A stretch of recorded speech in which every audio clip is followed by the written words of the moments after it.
Hi, this is Chris Wisnia. I'm at Eagle Falls in South Lake Tahoe, California, and I was thinking what a beautiful setting this would be to talk a little about the comic books that inspired Doris Danger's Giant Monster Adventures. After World War II, comic books had gotten at their peak of sales, but superheroes started to wane in popularity, and the comics companies were trying to come up with other genres that might be popular.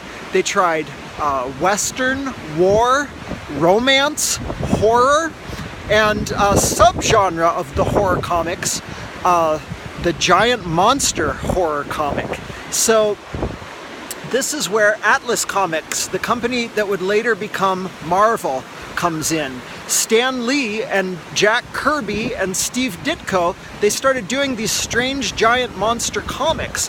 But what happened after the 50s, the Comics Code made some very strict requirements about what would be allowed and safe for children. And they had strange rules like how you shouldn't have fangs or claws, and only certain words could be used in titles. You couldn't use words like blood and things like that.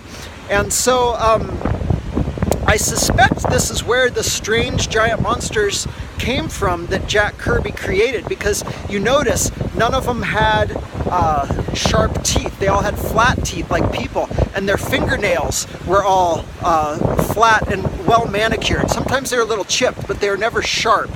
And of course, most notably, the monsters always had these adorable little underpants, which naturally would strike fear into anyone who saw them. Really fascinating comics, and you should check them out.